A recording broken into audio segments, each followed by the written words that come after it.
Here's the next part of lecture 2. We are talking about acid and base reactions. So again, keeping with our theme of chemical reactions, now we're going to start looking at some different types of reactions in both this lecture and the next lecture as well. So let's look at acids and bases. We will look at acids and bases in a lot more detail in a later lecture when we start looking at equilibrium. For now, we're just going to look at some of their properties. And so when we look at acids and bases, we want to know what exactly are acids and bases. And we have different definitions. We're going to learn just a very basic one now, learn some more important ones later in the course. Some common ways of looking at acids is that they are substances that give many foods a sour taste. So any of your sour citrus fruits, so lemons and limes and those kinds of things, they all have acids in there that give them that characteristic sour taste. Citric acid. Other acids are industrial, things like phosphoric acid, hydrochloric acid, nitric acid, that are used frequently in other kinds of reactions. Now, the term acid has been around for a very long time, long before we understood what an acid and base was. They called acids and bases based on certain chemical properties that they observed. A little bit later, in the 1800s, acids were termed because they produced H plus ions or hydronium ions in solution. Sometimes you'll see people write H plus ions when an acid breaks apart, but in fact that H plus ion, which is really just a proton, is very reactive, and it will grab onto a water molecule in aqueous solution very quickly and become a hydronium ion, H3O plus. So acids produce H plus or H3O plus ions in solution. Very frequently, we identify them by chemical formula, and it's kind of a convention to put that hydrogen first in the formula to identify something as an acid, something like HCl, HNO3, among some of them. Now, our bases are substances that form hydroxide ions in solution. The hydroxide ion has a formula of OH minus. These substances tend to taste bitter. Notice that we kind of focused on taste for identification. This goes back a couple thousand years for how they used to identify acids and bases. Just by taste, it's horrific to even think about.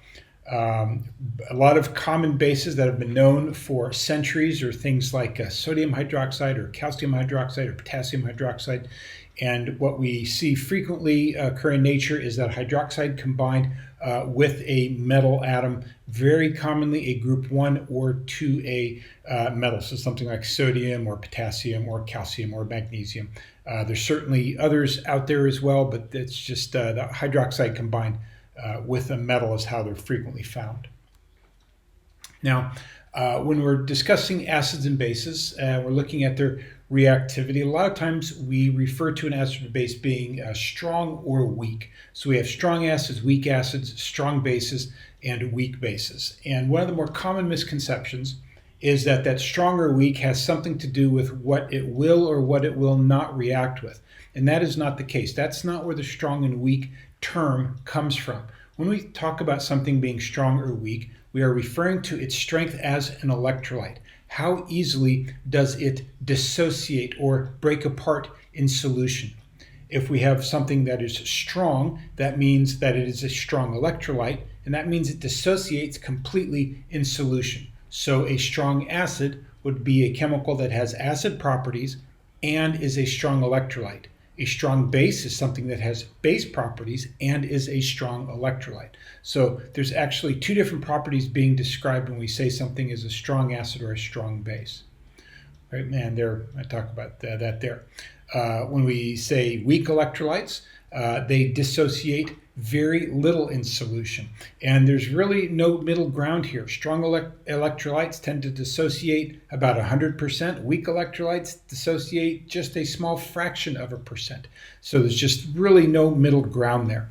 And so weak acid there would be a weak electrolyte with acid properties. Okay, so that's where that term weak and strong comes from. Now, what's neat about acids and bases is they're kind of opposites of each other, and this is something that Svante Arrhenius noticed back in the 1800s.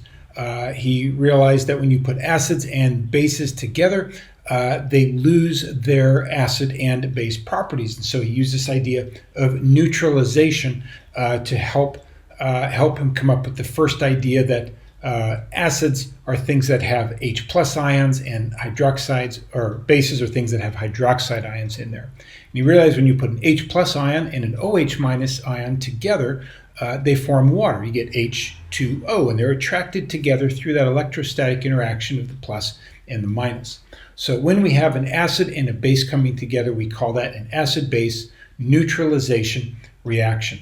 And here's our net reaction there. We get H plus OH going to H2O. There can be other ions present in that whole reaction, but a lot of times they're just something that we call spectator ions, and they're just floating around in solution. They're not really doing any kind of chemistry. Those other ions, if you were to evaporate the water, you would generally get a salt, which means that you have a positive and negative ion coming together, usually a metal and non-metal type atoms or ions coming together forming a salt. The salt is usually soluble in solution, but not always. It's not a requirement. So yeah, there we see an example where we have hydrochloric acid, HCl. You see there's no actual HCl present in that solution. HCl is a strong acid. It is completely dissociated into H plus ions and Cl minus ions. Sodium hydroxide is a strong base, and it has sodium ions and hydroxide ions in there. Again, completely dissociated, so there's no intact sodium hydroxide entities floating around. The H pluses and the OH minuses, you'll notice, have disappeared. They are no longer present in our solution here because they have neutralized into water molecules, but the sodium and the chloride ions, which are present up here in the acid and the base, are still present down here. And so you end up with salty water because you have now a sodium chloride solution when initially you had a strong acid and strong base. Now, if you want to find out what the concentration of an acid or a base is, we frequently use a technique that is called volumetric analysis. And this uses a neutralization reaction in order to calculate how much of an unknown acid or base solution you had. We commonly do volumetric analysis using a technique called titration, where you have a very long volumetric device to measure volume. It has a stopcock on it that you can use to put the flow in. I'll show you a picture here in just a moment. And you use something that's called an indicator to show you when the titration is done. If you've done acid-base titrations, you've probably used phenolphthalein, which is an acid in and of itself, and when it's in an acidic solution, it has no color. It's colorless, but when the solution gets to a certain basicity, it turns a bright pink, and it tells you that you're at a point where you can stop your titration. So we call that an indicator. We're not going to talk much about indicators, just that's what we use them for. So they're actually acids and bases in and of themselves, and they are brightly colored, and we use them to turn color at a point where we want to be told that our titration is done. So here's an example of an acid-base titration. Whoops. Go back. Here we go. So we have our base here, probably of known concentration. We have our acid down here, probably of unknown concentration, but with a known volume. And so we would add a little bit of indicator in there, a little phenolphthalein, and as you can see, we're adding base. And in the initial diagram, we had 5 hydrogen ions there. We added some OH minus ions. They turned those H plus ions into water, reacting with the OH minus. And once all of the OH minus ion, or the H plus and OH minus ions have been reacted, then we've reached something called an equivalence point, where the amount of acid and base is equal, and we want to choose an indicator that turns color at that point. And phenolphthalein is actually a very good choice for that, which is why we use it so frequently. So here's an example that I will work out in a link. You can see how to solve this problem, but this is a way that we would use titrations to solve for the concentration of an unknown acid. So we took 30 milliliters of an unknown acid, HCl, unknown concentration. We titrate it with 0.2 molar sodium hydroxide. The titration required 48.32 milliliters of sodium hydroxide. We want to know what the concentration of the HCl is. So try to work that one out on your own, going through the book. And if you can't figure it out, I will have a solution link posted in Canvas, and that will take you to a YouTube video. And if you got any questions on how to work those problems or any questions on the concepts, please let me know.